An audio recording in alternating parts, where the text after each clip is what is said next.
Hikikomori merupakan sebuah fenomena yang tengah ramai diperbincangkan di tengah masyarakat negeri matahari terbit.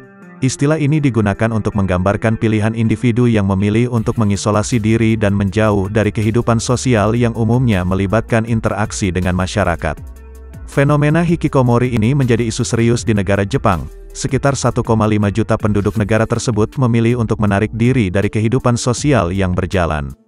Individu yang mengalami hikikomori benar-benar menghabiskan sebagian besar hidup mereka di dalam rumah. Beberapa dari mereka hanya keluar sebentar untuk membeli bahan makanan, sementara yang lain sepenuhnya mengunci diri di dalam kamar masing-masing. Penasaran apa saja tanda-tanda pada orang yang mengalami hikikomori?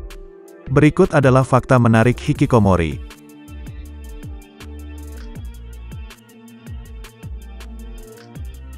Isolasi sosial secara ekstrim. Orang yang mengalami hikikomori cenderung menarik diri dari kehidupan sosial dan memilih untuk berdiam diri di rumah. Aktivitas yang mereka lakukan umumnya hanya terbatas pada makan, membaca buku dan menghabiskan waktu di depan gadget atau laptop di dalam kamar.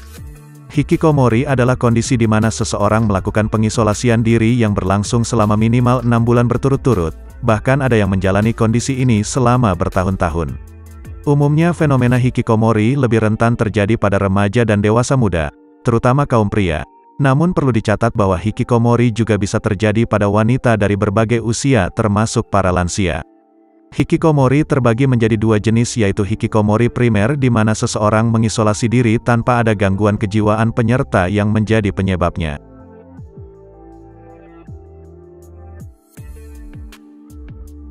Kurangnya minat untuk berinteraksi. Orang yang mengalami hikikomori mungkin kehilangan minat untuk berinteraksi atau bergaul dengan orang lain. Mereka akan merasa cemas ketika melakukan interaksi dengan orang lain. Bahkan dalam beberapa kasus mereka dapat menolak untuk berinteraksi dengan anggota keluarganya yang tinggal dalam satu rumah. Orang dengan hikikomori mungkin merasa cemas atau tertekan dalam situasi sosial dan mungkin merasa sulit untuk berhubungan dengan orang lain. Mereka mungkin juga memiliki keyakinan negatif tentang diri mereka sendiri yang membuat mereka sulit untuk meninggalkan kamar mereka. Ada sejumlah faktor yang dapat berkontribusi pada perkembangan hikikomori termasuk tekanan sosial. Jepang adalah masyarakat yang sangat menghargai kesesuaian dan kesuksesan. Tekanan untuk tampil baik di sekolah dan pekerjaan dapat membuat beberapa orang merasa kewalahan dan menarik diri dari masyarakat.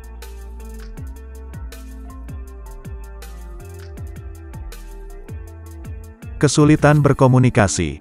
Keterbiasaan melakukan isolasi sosial membuat orang yang mengalami hikikomori kehilangan minat dalam berinteraksi dan lebih nyaman menghabiskan waktu sendiri.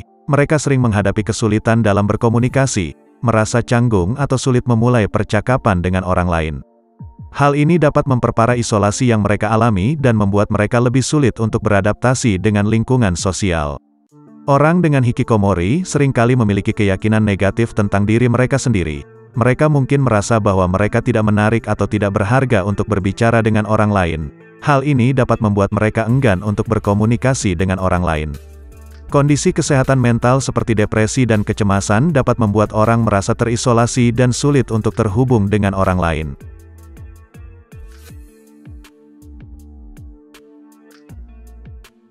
Mengalami gangguan pola tidur dan makan.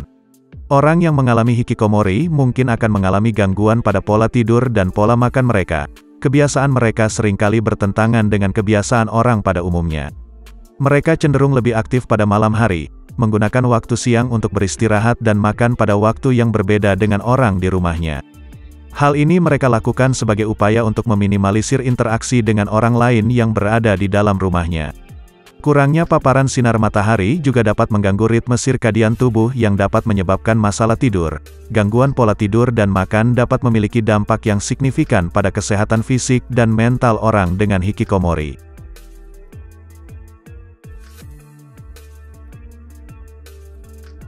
Suka menimbun sampah dalam rumah. Orang yang mengalami hikikomori kerap kali menimbun sampah dalam rumah seperti contoh kasus hikikomori yang terjadi di Jepang.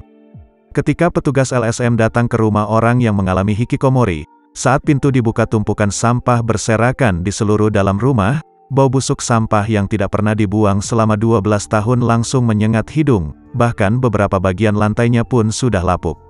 Sudah berkali-kali juga para tetangga protes karena bau yang terlalu menyengat. Saat ditanya oleh petugas kapan dia terakhir kali mandi, karena sudah terlalu lama dia sudah tidak ingat lagi dan mungkin kira-kira 1 tahun. Sang anak mulai menjadi hikikomori karena gagal mendapatkan pekerjaan saat dia baru tamat kuliah. Itulah fakta menarik hikikomori.